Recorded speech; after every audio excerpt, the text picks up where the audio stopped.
For this sweep, I start out with both feet on his hips. I may or may not be controlling a wrist. This is immaterial.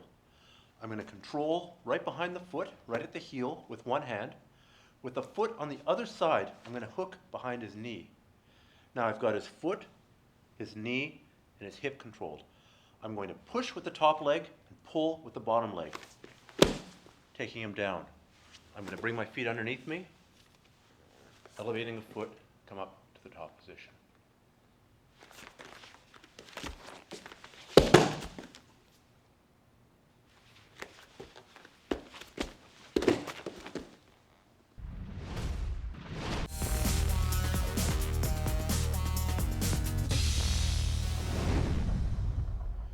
A common mistake for this sweep is that people control the heel and they control the foot on the same side.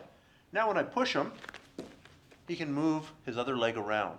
So what you have to do is you have to control the heel and the knee on the opposite side of his body. Basically, if he's standing here, I control here and I control here. Now when I push him here with my foot, he has to fall because he can't step backwards.